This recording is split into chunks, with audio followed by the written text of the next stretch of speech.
Well, Father, please introduce yourself. I'd heard a little bit about your very fine work in bioethics and would love to hear more. Well, thank you. It's nice to see you, Father Luke. Pleasure.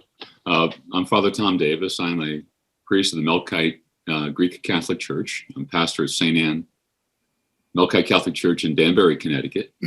I'm also a member of the adjunct faculty up at Holy Apostles College and Seminary in Cromwell. I chair the faculty graduate committee on the bioethics concentration, and where I teach bioethics and law. That's because I'm a lawyer. Therefore, if you're good at baseball, you like to play baseball. So I'm better at law than the other stuff. So I teach bioethics and law. We have a lot of great faculty members teaching there in bioethics and related disciplines. So I've been a practicing lawyer since 1981. I'm still currently an assistant attorney general of the state of Connecticut. About to retire from that. Had a little arrangement with the bishop. I was just ordained as a priest about 14 months ago. So I'm new to your gig. Our gig, yes. But there's a little transition period. You spend a career in a particular profession, and you own a home, and I'm a married priest with a family and college tuitions and debt. So I needed to keep working for a little while. Very good. So that's my background. I'm also the founder of an organization called LIFE, the Liberty Institute for Faith and Ethics. People can reach that at libertyforlife.org. That's the number 4, liberty, the number 4, the word life.org. It's associated. We're working out in association with Holy Apostles, but that's our website. We have a rather extensive bioethics library of primary source documents. Now, bioethics isn't our only issue, as the title might give you. Liberty for Life and Liberty Institute, we have a lot on there about law, because again, if you like baseball, you do baseball. So we have what's called the Religious Liberty Observatory as part of that website. And you'll run into a lot of resources on mostly American law, some international, relates to religious liberty. We'll soon have up every religious liberty decision of the Supreme Court with a synopsis of them since about the 1870s.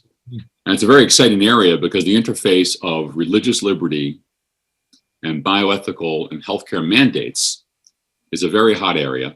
And perhaps we'll talk a little bit about that today, Father Luke. And with your background, as really, I just went on your website again and was blown away. I told one of the people from the institute that we're appearing on that really what I'd like to do is come on and just read sections of your website. They are so excellent. Really, people be very wise to get to it and read it. Everything from the history of healthcare ethics all the way up through all kinds of modern controversies. It's just wonderful. And perhaps it'd be a good idea for you to speak a little bit about your background and your website. Sure. My background was originally in medicine. I trained as a physician, went to the University of Southern California for both undergrad and then med school. Did my residency internship in internal medicine and residency in family practice at a hospital just about 35 miles from the monastery, which I joined after spending a year both teaching and practicing when I'd finished the residency. I joined the Benedictine order, continued to be involved in teaching and in bioethics, which is something that I had been involved in almost from the time I graduated from medical school. The old committees that originally were involved in approving consent forms for any kind of experimental procedures, which were really the forerunners of the current bioethics committees, was something I was involved in back in the late 70s and early 80s. Then as bioethics itself and the whole concept of the need for both lay and to some extent clerical and philosophical involvement in bioethical decisions became important, I continued to keep my hand in. We formed a committee at my hospital in Lancaster where I had and actually still have my admitting privileges, or at least sort of grandfather type privileges now. And I chaired the committee for about 20 years and I'm still a member of the committee. So I've been actively involved in the issues that arise in the context of primary care. But my particular interest, of course, since I joined the Benedictines back in 1980-81, has been in really understanding the tradition of the Catholic Church with regard to this very ancient, well thought out, and consistent approach to concern for life, to rational reflection on scientific development, and then the question of how to appropriately apply that in the context of a form of care that is truly human, that is compassionate, and at the same time not simply interested in the achievement of results, but in healing in its deepest senses.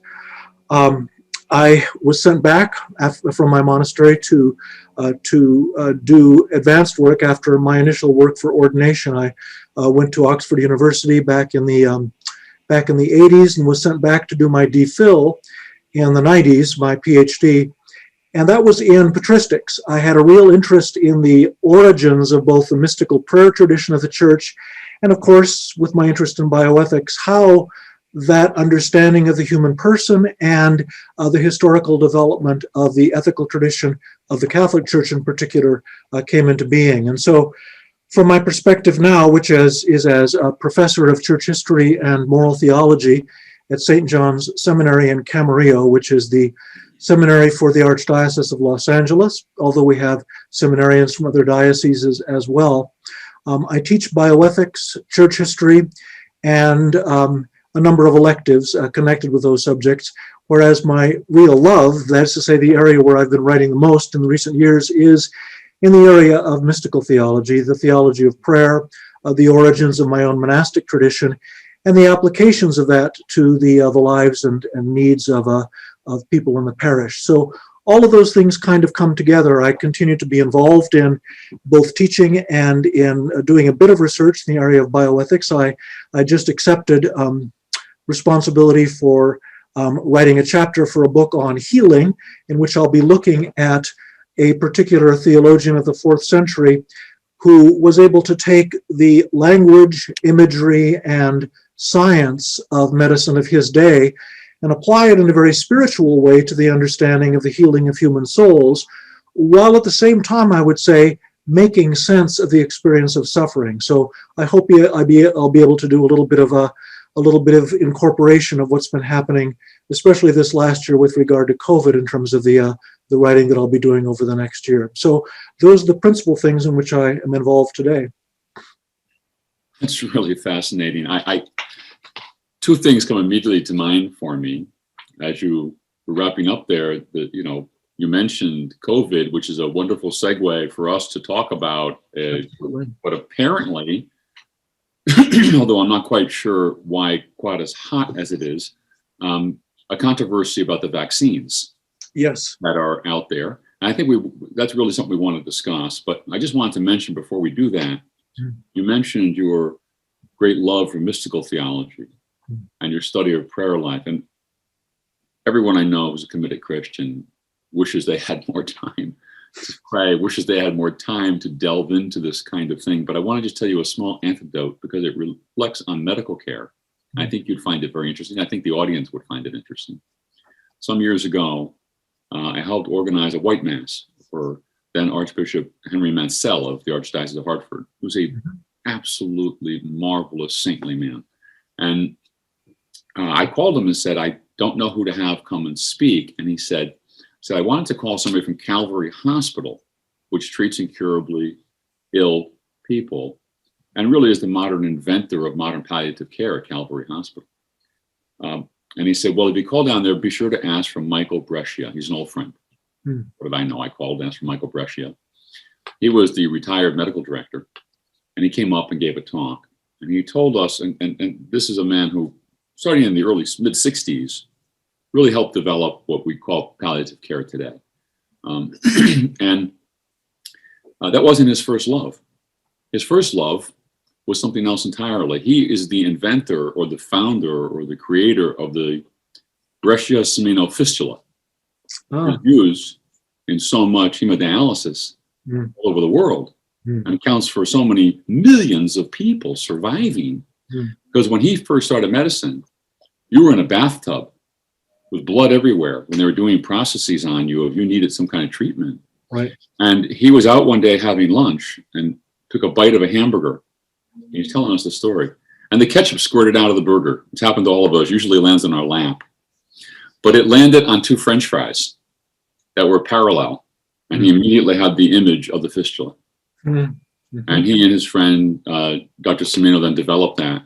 And we're going to make a lot of money because they were going to get deals with these groups to open up dialysis centers all over the country. And when he went home and told his dad that he had a contract about ready to go with these companies, his dad, who was Sicilian, spoke to him in Sicilian when he was very serious and said to him in Sicilian, "How many men will die while you're waiting to build out these clinics for a year or so if you hold back this knowledge?" And she's, "Gee, Dad, I don't know. It could be, thousands, I guess." And he said, "Every day for the rest of your life, when you look in the mirror to shave, you're going to see the faces of those men who are left behind, wives and mothers and children." He and Semino turned around and gave away the process. And he went to work at Calvary Hospital at the urging of Cardinal Cook and helped develop this great palliative care. Mm-hmm. Every day, he said, he walked into a patient's room, he stopped to pray. Mm-hmm. This is that mystical theology part. He would stop, and he would see how to this person he was about to visit, who was terminally ill, right? All of his patients are terminally ill, that he was there not just to provide medical care, he was there to provide healing for the whole person, that he was Jesus Christ walking in that room. So it was quite a beautiful account that he gave. Yeah. It's a very beautiful image that, the individual becomes the Lord, offering grace to individuals in need. There's a similar passage in the Rule of St. Benedict. Benedictine monks and nuns, of course, provided the health care in large parts of Western Europe throughout the Middle Ages. And part of it was because in the Rule of Benedict, there's a very strong chapter on the care of the sick. And it implies a kind of what you'd have today call a kind of a bilateral Christology, that those who care for the sick are to see in them the Lord to whom they minister, Christ in need, Christ who is suffering. That's why they're providing care. And yet within a couple of sentences, Benedict turns around and says, and those who are ministered to are to see in those who care for them, effectively, the face of Christ as well. So the real task is what we would today have to call a contemplative one, to be able to see beneath the surface, to see not just the individual with their particular needs, but the fact that God is involved in this reality, and in our interaction with one another, God is involved in both directions, both in the giving and in the receiving, and it's an opportunity for grace on both sides. So yes, it's a tremendous thing, and I think a tremendous thing for us to be aware of, because you were talking about the aspect of the situation with regard to COVID. And one of the things that struck me when we first began to discuss this at the seminary, and of course it comes up quite regularly, and I try to provide the seminarians with statistics, warning them against certain kinds of numbers which are easily used either on one side of the equation or the other, but inviting them to look at the statistics being published by the federal government in regard to excess deaths, because there you really do have a sense of how different this year has been from previous years in terms of the number of people who die. And it's absolutely true, as a number of people have pointed out, that the folks who are dying are those, in many cases, with pre-existing and problematic secondary conditions. But it's also really the elderly and the most vulnerable. There's no question about it that the majority of people who are dying, the majority of people who are comprising the excess deaths, are those who are most vulnerable. And so in many ways, this is an opportunity, a kind of a terrible opportunity for society to ask itself, are we willing to sacrifice a lot for the sake of those who are most vulnerable, in a way that we normally don't think of? We normally think of the vulnerable in terms of, as you were saying, a palliative care for people who are dying, or are very, very strong concern for the unborn and for those who were born with critical difficulties. But the idea that we're actually reaching out to those who in our society are naturally fragile, who are in a state of vulnerability, who are probably not receiving the best quality of care because they've used up their savings, they're doing the best they can, they're receiving whatever the state or their family can provide. It's precisely those who are most vulnerable, and how much are we willing to do on their behalf? It's a very interesting, very complex, and as you as a lawyer know, a significantly legal problem. It's not just an ethical question. It is an ethical problem. It is a legal problem.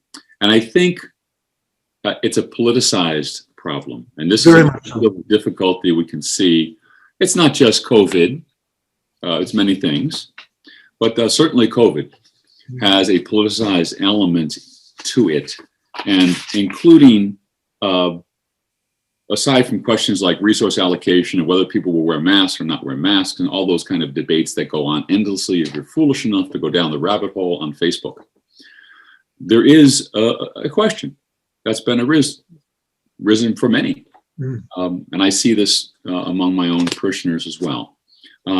Is the COVID vaccine safe? You know, when they say this, they're asking several questions at once. And I really think that this is something we should try to address. They will ask, is it safe that I won't have a bad side effect?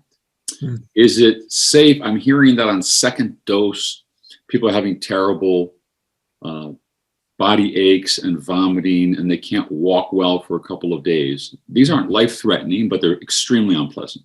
And I'm not sure what the numbers are about that.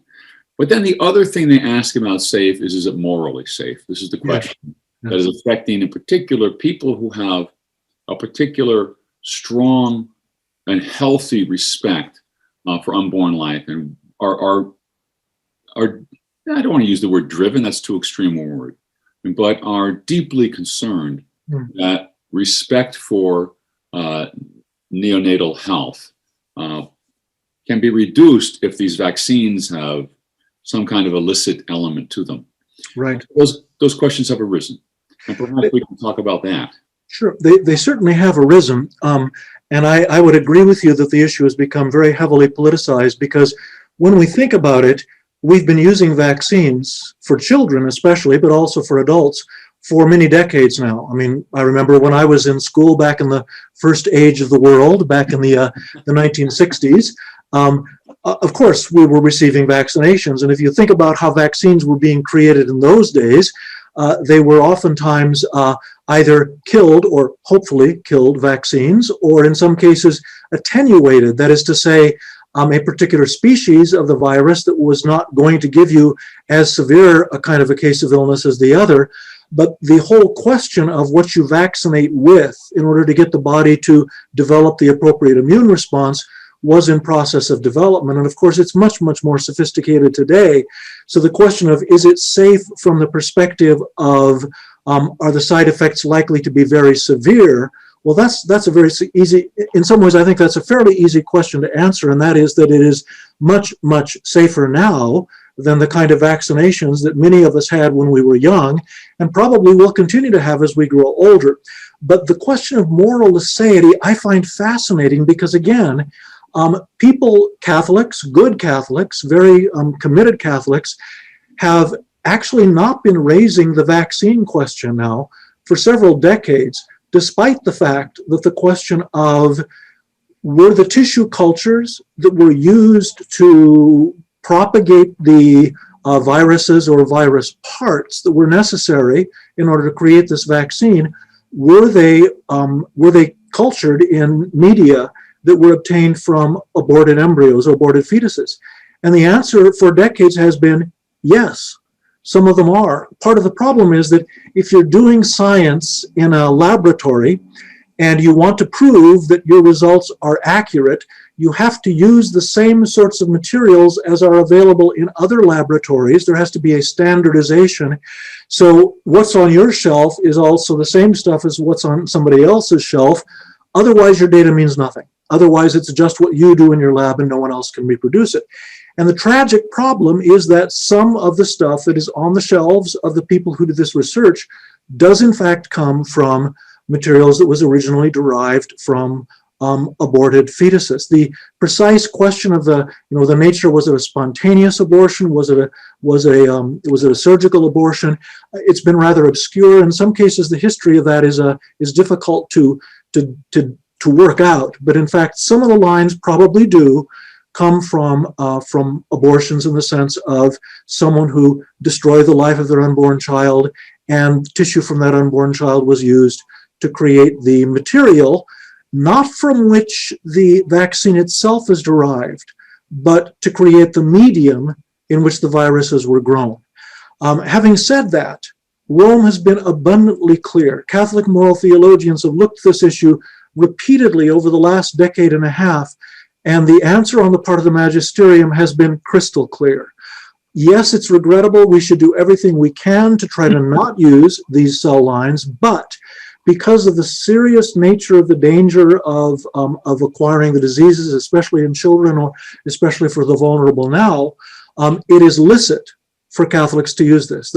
That's clear from the Pope. It's clear from the Congregation for the Doctrine of the Faith. It's clear from the North American bishops. On my website, I've tried to document all the magisterial texts that demonstrate this. So from the question of, is it licit for Catholics to do this? The answer is absolutely yes. And it's the same question that would arise with regard to immunizing your children against measles, against rubella, getting a tetanus shot, that sort of thing. Although that's a little bit of a different phenomenon in terms of the background to it. So the moral laicity has been clear for a very long time. So one has to ask, why is it suddenly arising? Why is it suddenly becoming so prominent? And I have to say that I honestly believe with you that it's politicized. Suddenly it feels like one more thing that this nasty government is requiring that we do. They're forcing us to wear masks. They're not letting us go to jobs. They're requiring that we educate our children at home. Now look, they're going to be injecting things into us. Isn't this just the last straw? But the issue is much more complex than that. Much more complex. And if I might just mention for the audience, some of the documents you just referred to, the bodies, the entities have spoken on this topic. And let me just mention for the audience that the Congregation for Doctrine of the Faith, they spoke about it back in 2008. Exactly. Right, the instruction on certain bioethical question.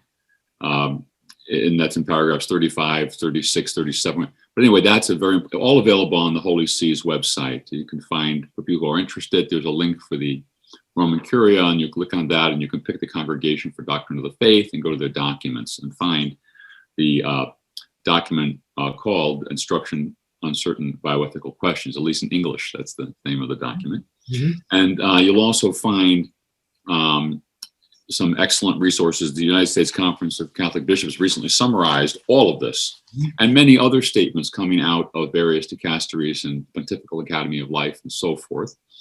And this is available on the website for the Catholic Conference, usccb.org. Mm-hmm. And it's called Moral Considerations Regarding the New COVID-19 Vaccines. And it doesn't just jump to a conclusion. This document is very thoughtful.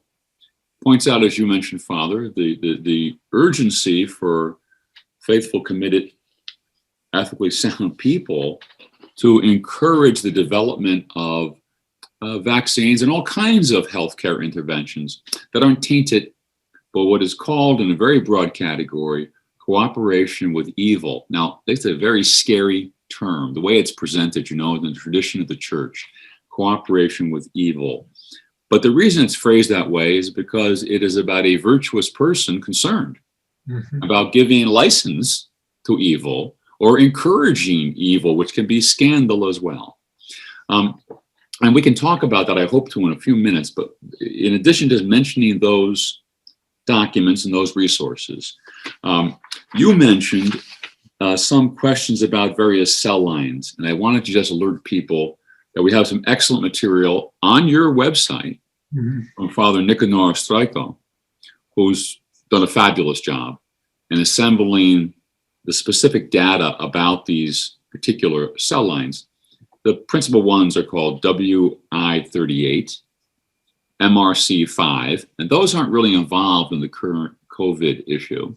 Correct. But the third one is, and that's HEK 293, which was obtained from a 12-week-old, I'm sorry, it was taken from a 14-week-old fetal lung. No, got it wrong. From a fetal kidney. Right, kidney. But he points out, and that's why it says HEK, that it's not clear if this particular cell line derived from an elective direct abortion or from a spontaneous abortion or miscarriage. That, of course, would be very significant. Now, we're not going to know the answer to that. No. And it doesn't really drive, in my judgment, the conclusion. But it would certainly make the conclusion easier when applying the church's long tradition about cooperation with evil. So perhaps you could mention what it is about these cells that they aren't actually the same cells taken out. These are many, many, many thousands and hundreds of thousands of generations removed from those cells that were a part of the original kidney, if that's what was used. And so there's no actual promotion or incitement to additional abortive practices by this. No, that's a very good point. When tissue is used in what's called tissue culture, where you take human tissue and grow it in the laboratory with a certain kind of complex culture media and under special circumstances, within several generations, that is to say, after the cells have multiplied multiple times, they are no longer what they were. There are all sorts of changes that take place in the genetic material. In fact, in some ways, they become not exactly uncontrollable, but the fact that they are reproducing in an abnormal situation or an abnormal state means that it's almost become something which is, you could call it, it's human in origin and it's human enough that a virus is willing to grow in it. But to call it, human tissue is probably a bit of a stretch. And again, that's the key. I think people are afraid that if they receive a vaccine that comes from what some folks call a tainted line, that somehow they are actually receiving in their bodies something that comes from this aborted tissue. And the answer is no. That tissue is simply being used as the growth medium. If you want to use an analogy, it's the soil into which the seeds of the viruses have been planted. The viruses then grow. Bits of the viruses are harvested and used secondarily in order to provoke an immune response in the person who receives them. And again, it's a much more sophisticated technique now than it was decades ago in terms of the material that's chosen to try to evoke that response. The question of cooperating with evil is a very important one, and I think it certainly constantly needs to be stressed, and we really do need to do everything we can to try to encourage the pharmaceutical industry and everybody involved to make use of material that doesn't carry this kind of a taint. Similar questions were raised in the 1950s with regard to a vaguely analogous question, and that is the horrific and non-consensual research that was done in Russia and in Japan on prisoners. Could any of that data actually be licitly used, given the fact that it had been that it represented such a terrible maltreatment of innocent human life? And the issue raged for a very long time. Now it turns out in many ways that that most of it was useless anyway, because those who were involved in the experiments were trying to stay in a good order with the government, and therefore the results had to be in keeping with government propaganda, and so it's not legitimate data anyway. So in a way that issue was kind of quieted down, but it is an important question. To what extent can a person engage in acts that are in some way, if not cooperating with, but involved in that which somewhat remotely is connected with an act that was truly evil? And I'm afraid history and human experience and human relationships are such that authentic purity, the ability to stay absolutely disconnected from anything that is separated from wrongdoing, is extremely difficult for human beings. And so the fact that's often not mentioned, and I think it's something Pope Francis has been highlighting, and I think one of the difficulties has been that Pope Francis approaches things very often from the perspective of pastoral theology. That is the issue of how do we deal with this on the ground in the lives of people whose experience is much more complex than just textbook answers or textbook questions. In the past, when we've looked at moral theology, we try to look at it in a kind of a pure and an absolute, a kind of a pharmacologically very unreal kind of context. And very often our ethical answers are derived from that attempt to be as clear as possible. In reality, I think if we look at the ordinary experience of our own lives as well, we would find that very often the choice is not between a good and an evil, but very often one is faced with multiple choices, all of them at least gray, and one is attempting to choose the one which is the least evil.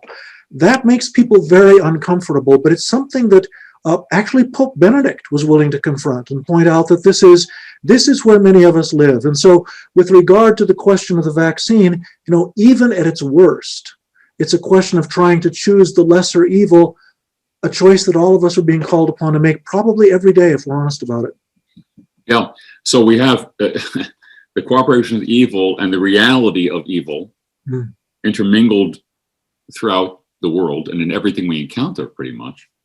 Means we have to come up with some framework, which is what the church has developed. Exactly. This long tradition of what constitutes formal cooperation. That's endorsing the evil. We're never talking about that. Formal cooperation with evil, we have to just say no. That's a question of having fortitude and saying no.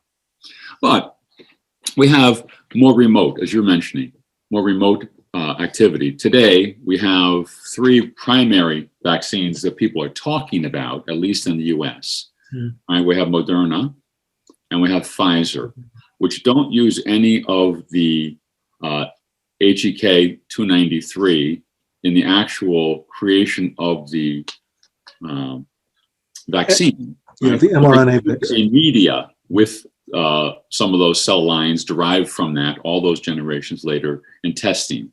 Then there's one other, is it Johnson & Johnson has one on the kind of not yet fully available, but which is kind of coming down the pipeline, and it represents a slightly different approach to provoking an immune response. It's not based on messenger RNA, but on a modified adenovirus.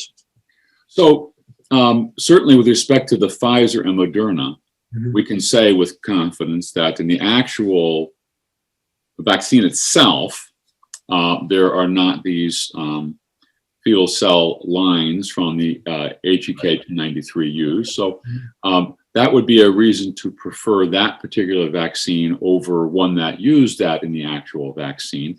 Again, this is all qualified by availability, the gravity of the circumstance, the need to have the vaccine, the harm that can come without it, all factors to consider what's called proportionate reasons in the analysis of cooperation with evil. But I'd just like to mention, there's a marvelous other resources. Again, I rated your website, so I'm just going to say, I'll just pretend it's mine. It's all there for anyone to use to whatever extent they wish. Some very fine generalized examples to give a context to how difficult it is to operate independently of any kind of connection at all with evil in the world, and how we can see almost the common senseness of when you're removed from something and you're not an active participant, you don't formally endorse it or want to encourage the underlying evil, what's called remote material cooperation. Right? Then there really is, for proportionate reason, it's moral to go ahead and take advantage of it. The examples I saw on your site were some who pointed out that in the Nazi concentration camps, there was a great deal of experimentation that developed anti-malarial drug chloroquine. Should we then say no one could ever use chloroquine? Correct. The railroad network in the southern US was largely built by slaves. Can you not ride the railroads in the South? Or have a business that uses them to transport product. So those are some examples, and you can come up with many, many more, right? About how when we're removed in a way and we make it clear we're not endorsing and we're opposed to the underlying evil that may have given rise to something, the tradition on cooperation allows resource to it for proportionate reasons. That's what we're dealing with. Yes, I think that's very important, and it's the reason that one has these very clear magisterial statements.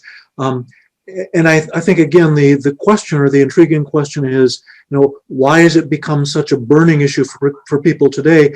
And I don't think it's really the morality of using the vaccine. Again, that's been settled long since. And intriguingly, again, I don't think a mother deciding whether or not to have her child inoculated against measles would have the same degree of vehement concern, because again, it would be obvious that the issue was so significant. And again, we have to bear in mind that vaccination is important because many of the diseases against which we vaccinate are out there. Some of them, thank God, have been dealt with fairly effectively. Polio in the United States, smallpox worldwide, but other than that, it's all out there waiting for you. And so vaccination is really the only way to prevent a very, very severe disease. Again, I don't think people whose immediate concern and love for someone in danger would cause them to raise these issues to quite the extent that they've been raised. I think part of it is that this has suddenly become connected with a fear that our society or our church is less committed to protection of the unborn than perhaps we once were, or that we ought to be. And of course, politically right now, the question of can you express yourself as not as committed as you ought to be and still regard yourself as a good Catholic? It becomes extremely complex, and I fear that this question of the vaccine is getting caught up in issues that are not directly related to the pandemic itself. And I think it behooves us to try to gently and calmly separate the issues and look at the question of the necessity to provide care for the most vulnerable in our society, who are those most likely to get and to suffer severe consequences from the COVID infection. Beautifully said. Let me say a word about the politicization of many things. It seems at times all things, even which football team you root for in tonight's game. Yes, but, I'm afraid I'm fairly ignorant of that. But one of the seminarians came up to me later and was asking me whether I believed that a particularly popular and effective football player might actually have made a deal with the devil. I thought he was joking, but he wasn't. So I think something in that I would suggest is part of this intensity of battle lines that we see. Now, I want to comment on it from a couple of angles, because I think there's something more going on here than just a vaccine, and more going on here because, as you said, this vaccine question and at least the framework for its analysis is very well settled in the Catholic tradition and has been long settled in the Catholic tradition. Some have called the Vatican statement on the morality of receiving the vaccine, or the USCCB statement on it, scandalous. This is a very dangerous statement to make. There's a specific definition of what constitutes scandal in Catholic teaching, and to constitute scandal, it has to be an attitude or a behavior that leads another to do evil.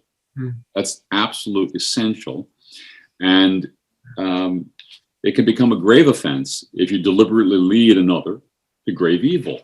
So to charge scandal really hypes the discussion, and right away is going to divide into very intense camps instead of the calm and deliberate approach that you're advocating that's so essential. I think one of the things that's at work here is the experience that many people had in a fear of vaccines in general, and what was alleged to be a connection to autism. It's got a tremendous amount of publicity for a long time. And back, and I forget the year, doctor in Great Britain, Andrew Wakefield, published an article in The Lancet, which allegedly connected the one particular vaccine to autism. Hmm. And he alleged to apply to more than one vaccine. I think the MMR, the mumps, measles, rubella vaccine, which everybody watching us, everybody you speak to on the street has had. We desperately hope so, yes. I sure hope so, to get that herd immunity. He was a charlatan, this man, and he was eventually exposed and his medical license revoked in Great Britain. But he came to the United States. Mm. He's very popular among certain groups. He's produced a movie called Vaxxed, and there's a Vaxxed 2 out now. For a while, he had some very powerful spokespersons backing up his position. They called him a genius. We had Robert Kennedy Jr. For a short while, Donald Trump. There's two polar opposites politically. Mm. So it cuts right across political lines. I don't mention their names because of any ill will towards either one of them. Just that's a demonstration of how this thing is cutting deeply. And also, you know, the famous movie actor, Robert De Niro, who I think has an autistic son. So makes persons with autistic children particularly prone, and understandably, really, to be looking for answers for something that's happened to their child. I recently published a book review, so this is a moment of shameless self-promotion, in the National Catholic Bioethics Quarterly. It's in the most recent issue, which is the autumn 2020 issue. It's a book review on a book called Between Hope and Fear, A History of Vaccines and Human Immunity by Michael Kinch, who's an epidemiologist. And it's a fascinating study of the entire history of vaccines and of plagues, going back into the Roman Empire, where half the empire was wiped out at one time from plague. More than once, yes. All at once. And then there was development of valuation as a technique, which the British picked up. Actually, the wife of the British ambassador to the Ottoman Empire discovered that the women had beautiful skin, all of them. Didn't have the smallpox scarring that many people in Europe had, especially Northern Europe. And as she inquired, she found out that the ladies were wearing little glass vials around their necks on a string that contained smallpox scabs. And that they practiced something else. They would occasionally make an incision and put the scab under the skin. So she had it done to her children by the physician in the embassy without telling her husband. And they all produced a vigorous immune response and were immune. Now, eventually, that led rapidly to many things. But in all of that, once you got into that controversy, there were tremendous religious objections to this practice from various groups. And as vaccines developed in the late 1800s, early 1900s, again, vigorous opposition and trouble about that, much of it driven by, I don't want to use the term too pejoratively, but by Bible thumpers. And there was a famous Supreme Court decision in the early 1900s that upheld the mandatory vaccination with certain exceptions that were unique. And that sort of put the end of that controversy then. But it was the development of Andrew Wakefield's work and his publication in Lancet, and for a while, widely accepted by medical community until people really got back and tried to reproduce what he claimed were his studies. They couldn't reproduce them; they were falsified. The terrible danger is finding an association between things doesn't necessarily prove a causal relationship. The standard statistical fallacy is that there's an almost perfect correlation between the sale of ice cream and automobile accidents. And one is necessarily forced to conclude that the eating of ice cream will cause you to have automobile accidents until you think about the fact that ice cream sales go up during holidays. People travel more on holidays, so there will necessarily be more automobile accidents. And of course, there's no causal relationship between what you're eating and whether or not you have an accident. But again, the danger will always be desperately trying to find things that appear to be happening at the same time, and assuming that because that happens, that there's some sort of a close relationship or a causal relationship between them. The issue of one has to say, it's not that medicine has always been safe. The original forms of vaccination that you describe were actually a matter of giving a person the disease at a time when they were healthy so that they could have a mild form of the disease. Fortunately, Jenner discovered that you could give people cowpox rather than smallpox.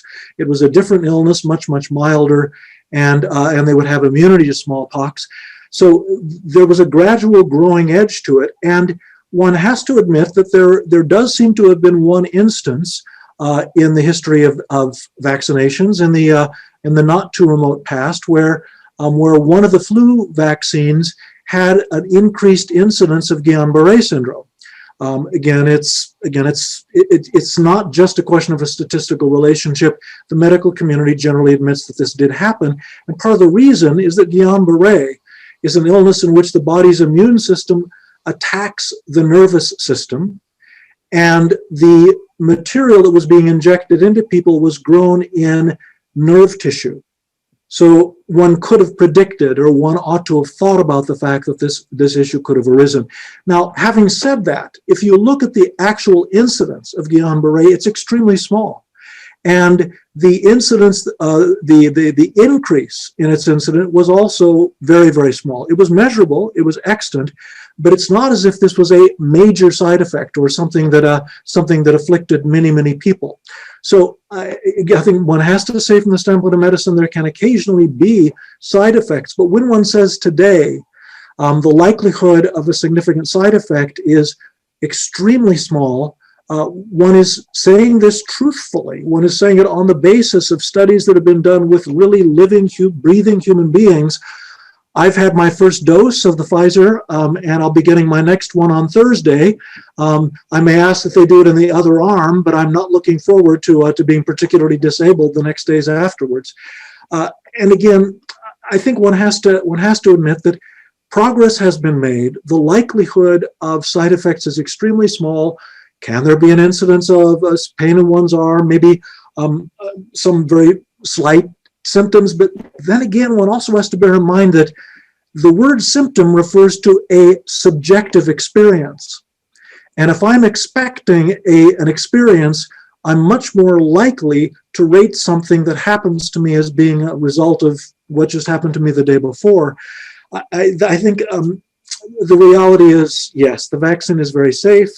One doesn't really need to worry significantly about side effects. But at the same time, one has to say science needs to be honest about these things and say that in the past there have been issues, but that every precaution is being taken, and this is safer than what we offer to our children. So it's important to bear that in mind. That says it all. It's safer than what we offer to our children. That's quite dramatic. You know, back in the past, in the early development of induced immunity, let's just call it that, induced immunity, and evaluation techniques, you had a mortality rate of 10%. Yeah. And that's a significant mortality rate. But you would also take about a 30-day convalescence period where you'd have to be watched and attended to, and you'd have to be quarantined and so forth. And it was interesting that it was where we get the term of milkmaids. The young ladies who did the milking of cows that had the smallpox would then take care of people in the convalescent period, and they wouldn't get sick. This is one of the things that Jenner was particularly big on discovering and working with. But the whole history of that vaccine is and the resistance and the opposition and the challenges, at times even anti-Semitic. There was a very famous incident in Pakistan, India, with a very devout but ardent Zionist whose name, Waldemar Hafkin, had developed a technique. But there was some terrible result. A number of people died from vaccinations. And he was driven out of India and shunned back in Great Britain until it was discovered after a long period of investigation that one of the technicians had dropped their tweezer on the dirt and picked it up and used it to take out the stopper, which got tetanus into the vaccine. It wasn't his process at all. So I wanted to get some discussion of that in there, because this politicized nature of everything is extraordinarily dangerous. How many people are hesitant to take the vaccine or consider Moderna or the Pfizer vaccine? I too have had my first shot. I'm waiting for my second. I think you're gonna beat me out by a couple of days on number 2. I'll call you and see how you're doing. But even on that, I hear of people who are hesitant. I hear of people who have elderly parents who have received the first shot, and because apparently there's a slightly greater risk of yet minor side effect on a second shot, they're canceling the parents' second shot. Oh, we got enough protection from the first one. And of course, I recommend, I'm sure you do too, Father, whenever someone asks you about medicine, listen to what the scientists are telling you. Listen to what the doctors are telling you. When they tell you you need the second, ask them why, they'll explain it to you, and they'll convince you, and you'll go get your second shot. But, and as a lawyer, perhaps, if you don't mind my raising this point, physicians and pharmaceutical companies have a lot to lose. In this country, medical malpractice litigation is a strong reality. Physicians who make mistakes, pharmaceutical companies that produce medications that turn out either not to work or to have untoward side effects, they risk a very, very great deal. That's not true in other countries. I had occasion to work in a primary care facility in England for a month back when I was in training, and it was fascinating to me because at that time I witnessed the outpatient management of myocardial infarction. A sweet little old lady who obviously had had a heart attack. We went to her home. She began describing her symptoms, and I began to breathe rather heavily because it was fairly clear what had happened. And the physician who was evaluating her listened to her heart, checked her pulse, assured her everything would be fine, and told her that the next day someone would come around to do an EKG. And you know, as I was low down on the totem pole, I said, do you not think there's at least a chance that she's had an MI, that she's had a heart attack? And he said, well, of course she's had a heart attack, but in her diagnostic category, only a very, very small percentage of people go on to develop life-threatening dysrhythmias, abnormal heart rhythms. Again, in other countries, and again, Britain is a wonderful country and they have marvelous, marvelous health system, but I can tell you the likelihood of you being able to sue your physician or anyone for the kinds of awards that can be achieved in this country is very, very small. So, and no matter what you sign, you can't completely sign away your rights to have a wrong righted. I say that only because, again, the kinds of statements that are being made by the individuals involved in the various industries could not be made unless they were very, very certain that they were accurate. So if it's being made in this country, there are very good reasons for believing that it's true. Yeah, and also the Food and Drug Administration oversight and review is intense. I've dealt with them for many years on controversial topics. Probably most deeply, I've dealt with them on the issue of emergency contraception, that's levonorgestrel. It's actually the FDA that originally raised concerns that we can't rule out certain illicit and immoral interference with implantation. But it was they who raised it, that the rest of the community, the rest of the research people and the drug companies and even the Catholic theological world have concluded otherwise. But so there's a lot of issues. You're right, the oversight is very solid, the science is solid, and the vaccine is in both your judgment and mine, and we're following a lot even smarter people than us who have settled this for a long time in the Catholic tradition, morally appropriate. There is an interesting side note to this that we might want to just talk about briefly, and that is whether or not there's an obligation to seek out a vaccine, and not just talk about this vaccine, but other vaccines, measles, mumps, rubella, herd immunity, and these questions. The Vatican was clear to say in its statement that it would have to be a voluntary resort to vaccine. But I'm wondering if that's always the case. It certainly, we could envision circumstances of more rapidly spreading and more lethal conditions and more damaging conditions that Yes. would require us to consider that we had an obligation to seek out a vaccine? I think that's a very important question, because again, because of the politicization, a lot of the numbers that are printed in places are, I mean, it's very clear that a lot of the statements that are being made in most of the media are in order to stress how very significant the pandemic is, how very dangerous it is. There can even be a tendency towards overstatement of the number of individuals who are severely afflicted. The fact remains that the most vulnerable are the elderly, those with other kinds of reasons for having compromised immune systems. Again, the most vulnerable adult members of our population. I think the question of an obligation, well, you could speak to the question of whether there could conceivably be a legal obligation. I think the moral question is, how committed are we to caring for the vulnerable?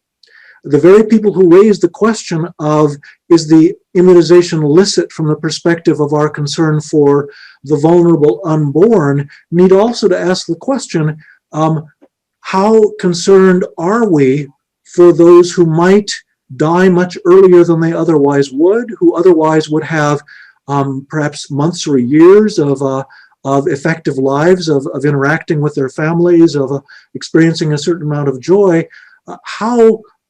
What is our moral obligation to do things ourselves that limit our freedom or require that we have an immunization in order to sustain a valuable quality of life for those individuals? It's an important question, and I think it's one that we really need to ask in a soul-searching way. I think there have been a number of people who have legitimately pointed out that what ought to be done in an ideal world, in a society which could really effectively address the nature of the people who are affected by this pandemic, would be to particularly concern ourselves with the most vulnerable, to see to it that they are the most sheltered, the most protected, that they have exactly the kind of care that they receive, and certainly that they would receive vaccines when they are made available.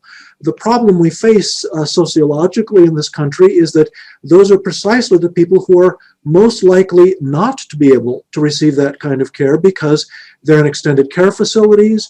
We, to be perfectly honest, do not offer the sorts of salaries to individuals who work in those institutions at the level that they ought to have. And so in order to support their families, they have to have multiple jobs. They may be working at multiple centers. It's the worst possible setup for the kind of individuals who are vulnerable in this society.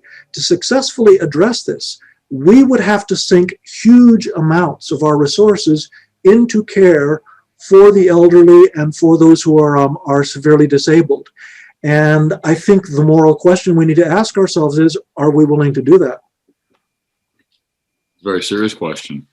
It was interesting that on a completely different topic, but again, addressing these serious moral questions that go to how we structure society, how we see the value of people over, I don't want to fall into the trap of saying people over profit. I mean, there's a good role for profit in the market economy. It drives a lot of very, very good things. People are employed. They can then contribute taxes to the society. We do a lot of great things that way. But recently we saw proposed by, I think it was Senator Mitt Romney, that the government now subsidize and pay people who have more children. Very interesting proposal. Some people will take that and they'll say, this is how we get politically divided. They'll say, well, so let's keep them foreigners out. Let's keep them southern foreigners out. We're going to just pay people to have more babies here. Now, some people will take it to mean that. I don't think that's something that the senator would mean at all, of course.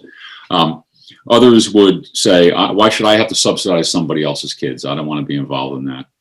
So there's a great deal of I, me, mine, the Beatles' famous song, that I think drives the circumstances you just mentioned about the elderly and people in these assisted care facilities. And that's a reflection we all have to take, quite seriously. And as a society, it's very difficult to do when there's this great division. Right. Very difficult to do. It's impossible to do on a society-wide basis right now. Yeah. There is, if we have a little more time, I'm not sure how much time we have. I'm not either sure. So okay, there was two things that I'd hope we could talk a little bit about. Perhaps just touch on them. Two topics that are very hot topics today, both politically and in Catholic concern. And one is a growing movement favoring physician-assisted suicide, a euthanasia movement that is most recently reflected in various states in this country, liberalizing these kind of laws and allowing for physician-assisted suicide for persons who have been diagnosed with an incurable terminal illness of prognosis of less than 6 months to live. Pretty vague what 6 months to live means. And as a medical doctor, perhaps you can address the nature of prognoses that go so far into the future. But another piece of it, you mentioned at the beginning of our time together today about what it means to be involved in healthcare and as a Christian, and what is it, the entire well-being of human beings. I've heard it said by a number of physicians that the great danger of physician-assisted suicide, aside from the great danger to the individual, of course, is the contradiction that it imposes on the medical profession. That a profession that claims to have a covenant of non-abandonment, which is the foundation of the patient-physician relationship, is on the one hand saying, we will never abandon you. That's what our relationship is. And yet, on the other hand, if you want to check out, we have the means for you. And puts a shroud over the entire nature of medical practice. Well, it certainly does. Are you going to trust your doctor knowing that he could also be, or she could also be, your murderer? Or how could you respect an opinion that's being offered by someone who has as a part of their therapeutic regimen the ending of your life? It does raise very important questions. It's the practical question right now that, someone trained in medicine is, there are no courses in medical school on how to kill people. None. Not only that, there is no substance available in any pharmacy that has as the goal of giving that substance the taking of human life. So you have this strange desire on the part of our society to cause suicide to look like a medical act. The trouble is, physicians are not enabled, they don't have, frankly, they don't have the skill to do it well. There are lots more effective modalities in your local hardware store if you want to end your life. But there is nothing in your local pharmacy that will end your life without your having to take so much of it that you're not actually achieving the end for which it's in the pharmacy, but you're trying to take a drug and turn it into a poison by taking an overdose.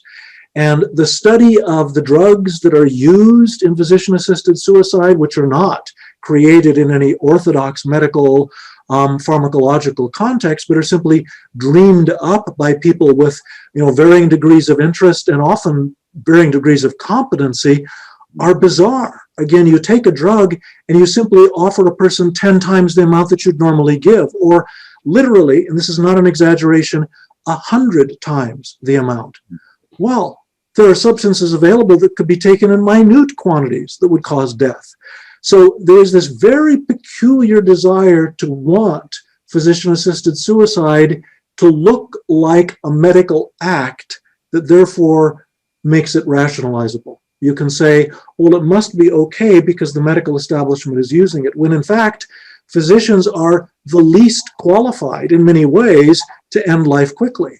They've never had a class on it. They don't have any drugs immediately available to them to do it.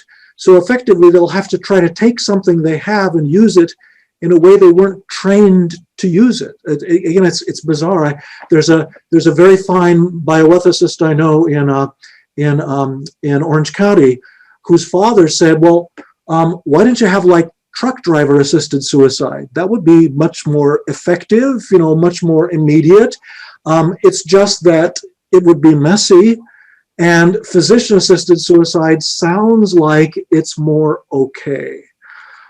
So there is a terrible problem involved in asking physicians to do this, not to mention the fact that nobody goes to medical school to learn how to kill people. That's not the motivation for engaging in that particular task. But there's another intriguing, fascinating aspect to this, is that when we used to teach about pain control and what was then considered to be euthanasia, and we didn't even talk about physician-assisted suicide back in the 80s and even in the early 90s, we could say with fair certainty that if you take 100 people who are asking you to end their lives, 100 people who are asking for what we would today call physician-assisted suicide, and instead of killing them, you find out if they are in pain, and they all are, and instead of killing them, you treat their pain, more than 90% of them will stop asking for physician-assisted suicide. That was certainly the case in the 80s and 90s. It is no longer true. The people who are asking for physician-assisted suicide are a different group. They are not in pain. They are afraid that someday they may be in pain. They are concerned not about death, but about the process of dying.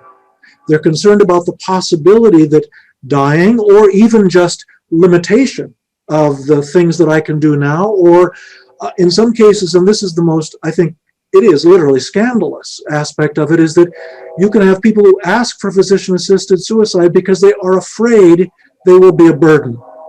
They don't want to put other people in the position of caring for them because they would feel guilty about that. What does that say about our society? And how easy it is to push people into that situation. It's a kind of a tragic, fascinating, and very important issue for us to look at, because the question of supporting people in their fear, in their anxiety, in their concern about what will happen as they lose control, as they face increasing pain, is actually the question of aging. There's no question that I will lose control. There's no question that my body will begin to react in ways that I don't like. The real question that lies behind physician-assisted suicide is a problem that medicine, frankly, has not effectively dealt with, and that is, how do we treat the pain people have and regard that as significant in itself, apart from the question of whether we can cure them, and that's the question of palliative care, with which you have so much expertise. Well, hardly the real expert there is Dr. Michael Brescia, but it sounds like, and I think it's undeniable, there's just a massive amount of contradiction in this whole movement and with the entire concept. One of the things you mentioned was the cohort of people some decades ago who would have pain. And as that could be alleviated, the request for this kind of thing dropped off dramatically. And you're right, it's not the same today. Today, many times the people aren't even yet terminally ill. Right. There is a movement that seeks to have, it's driven by a kind of radical atomistic concept of the human person. It's very philosophically based. It seems disconnected from communal reality. I am the master of my fate. And they want to extend, some groups, the right to medication, maybe from a physician, maybe from somewhere else. I mean, that would be the next logical step. Why have to have a physician? Why can't I just use an APRN or something like that? And not to put down APRNs, but there's a difference between them, because there is a difference between them. And to extend this to people who are suffering from emotional suffering without physical underlying deadly illness or terminal illness. This is actually taking place in some places in Europe now. Yes, it is. Which is a frightening, even for those who are under the age of what we consider an adult, which is very disturbing. Another piece of this that I just mentioned because it just puts some levity into an otherwise brutal topic. It really is brutal. You know, Derek Humphreys, right? He was the fellow who founded what was called the Euthanasia Society of the United States, now called the Hemlock Society. And Now it's called aid in dying or choice in dying, right? They've used yes. Hemlock Society was a little too grim even for them. So yeah. It got them depressed. They wanted to kill themselves after reading it. So he wrote a book called Final Exit. That was his famous book, Final Exit, and it got shelved in bookstores under the category self-improvement. Sorry, can't make it up. No, but it's absolutely true. There's a kind of and there again, it's this dangerous, almost youth cult.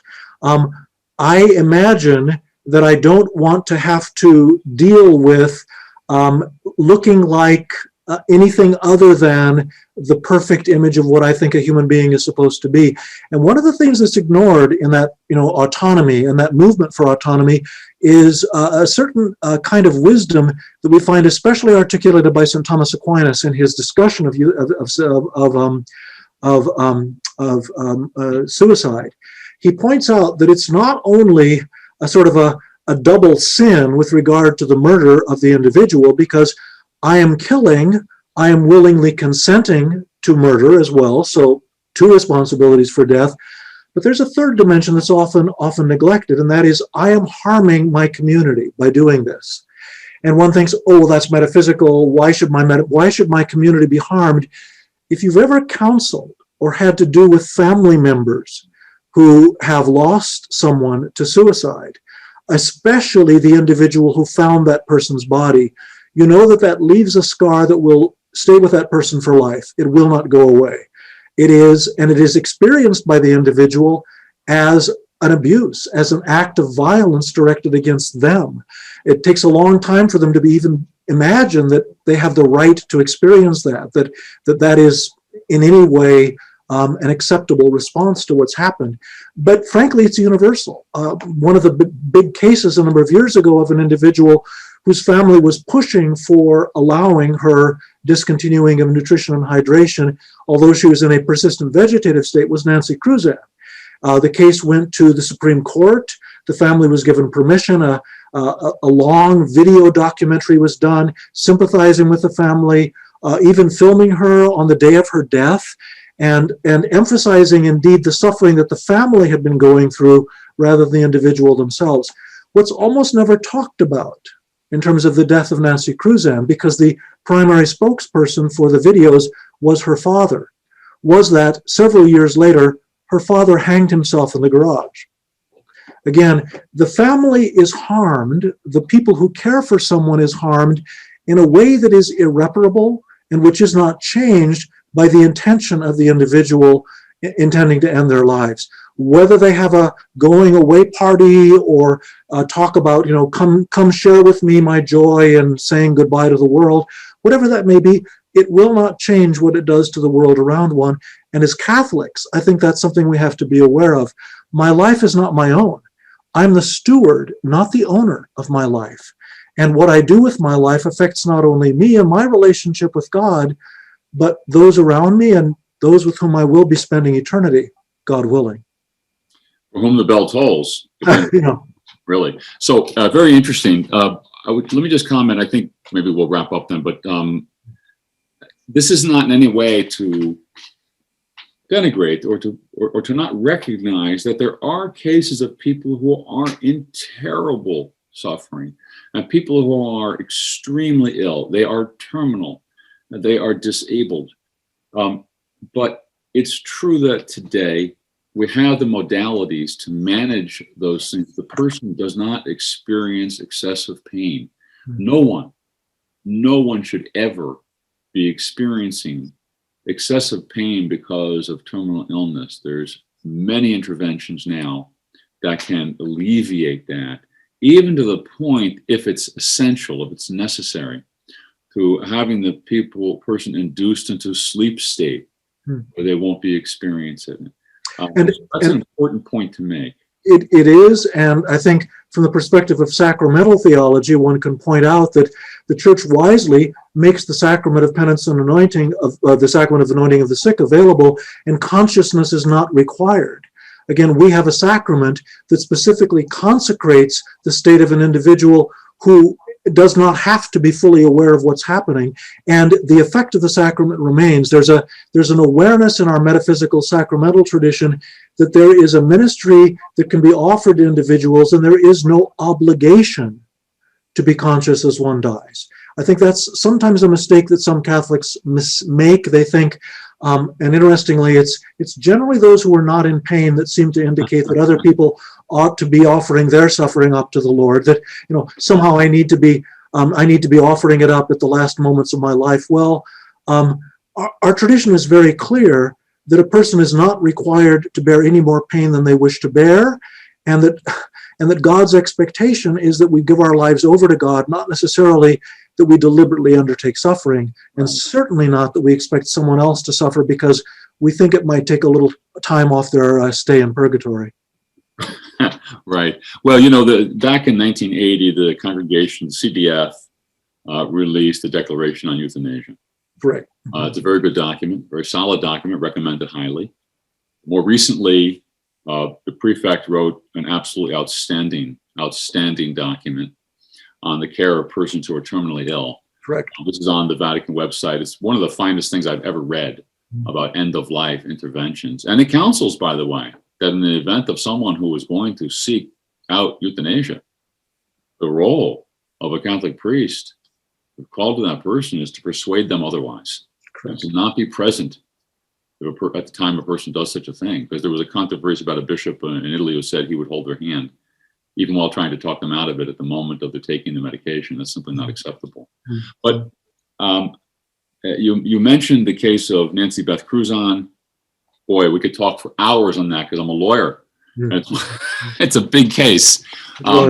It's a big case. Nancy Beth was a persistent vegetative state, and her father indeed brought that lawsuit. He actually lost originally at the lawsuit, right, and they refused to allow her to be disconnected because he was not able to prove that they had what's called clear and convincing evidence of her intention. What would she want? Not what he would want, or friends would want, or family members would want. Went to the Supreme Court, and the Supreme Court decided that the standard of clear and convincing evidence, which is a higher standard than the normal rule of law for litigation. Usually, if you prove a 51% likelihood, it's a fact. Automobile accident, medical malpractice, breach of contract. That's the standard. Clear and convincing evidence is more elevated. More proof is needed, more quality proof, not just quantity. And also, it's less than the clear and convincing standard of criminal law. We call it in theology moral certitude. It's a little lower than that. So in between these extremes, you have clear and convincing. It's the standard by which children can be removed from parents if they can't care for them properly. So the Supreme Court upheld that, and then it went back to the trial court, and they produced testimony from friends. Oh yeah, she wanted to be disconnected. She was a nurse, and which strangely enough had not occurred earlier on. But never mind. Yeah, it's a never mind really, because in defense of the whole process, it might have been that people handling that initial petition thought it was going to be a no-brainer and didn't assemble a lot of stuff. That happens. They think they have something that's going to skate through. Now the corollary to that is the case of Karen Ann Quinlan. Karen Ann, was in a similar state. And exactly what induced her condition is a little different, and that's not really important. That's the state she's in. And her father applied to remove the ventilator. But he didn't apply to remove the assisted nutrition and hydration. And after a very long process and eventual decision from the New Jersey Supreme Court, the court said it would matter what she would want, not what dad would want, but we're convinced that she would want. This is extremely burdensome, the ventilator. I'm not quite sure when a person's in PVS, how they experience burden, but that's another issue.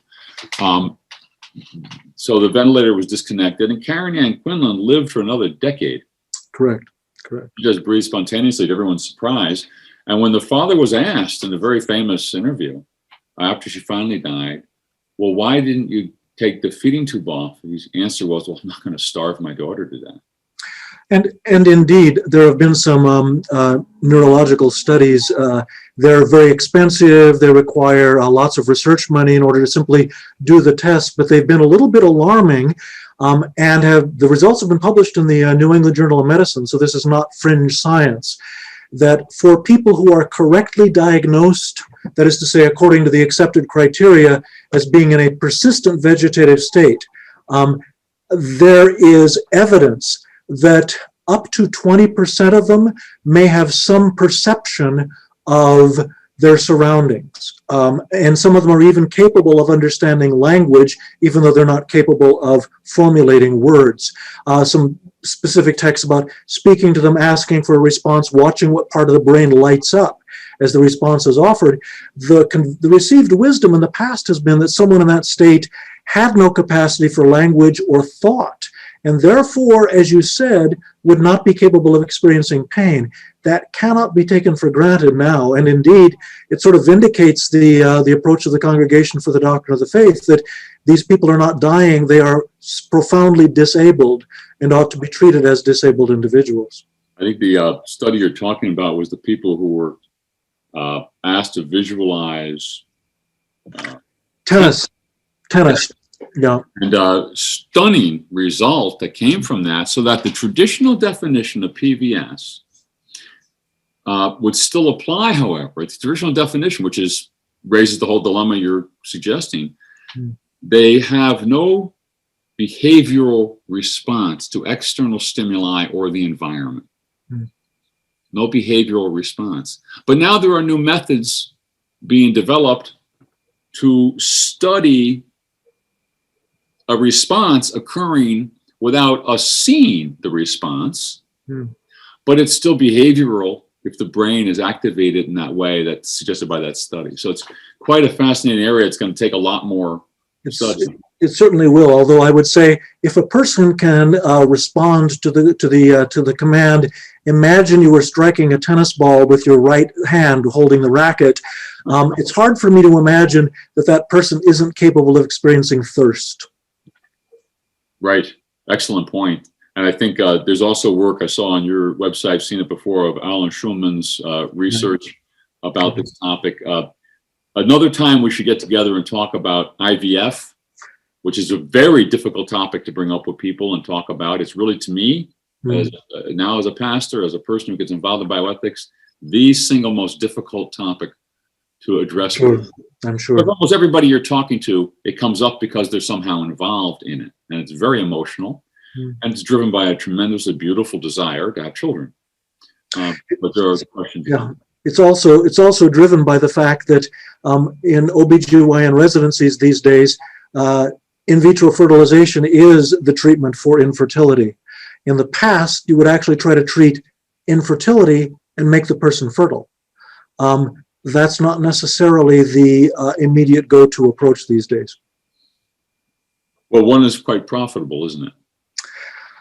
One is forced to admit that that's the case. One would hope that it's not always the motive, but yeah, I'm afraid it is. Maybe we have Byzantine, love that word, mixed motives.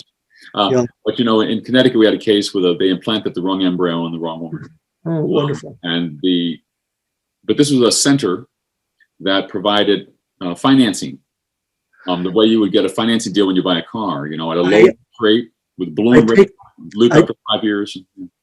I take my students to exactly those websites when we discuss this issue, and I discuss them with the plan A, plan B, plan C. How many cycles do you get? How much of a guarantee do you get? It reminds me of the used car salesman ads back in the 1970s on television. It's it's rather difficult, but that's exactly the mentality to which people are appealing. And there again, there's a lifestyle question, an age question, and then the horrific problem of frozen embryos. But as you say, that's a whole different question. We'll get into it sometime in the future, Father. Thanks so much for spending the time with me. It's been enlightening. It's been my pleasure, and thank you very much. I appreciate the very clear and experienced point of view that you bring to bear. So thank you. Look forward to future conversations. Great. God bless. Take care. God bless you too.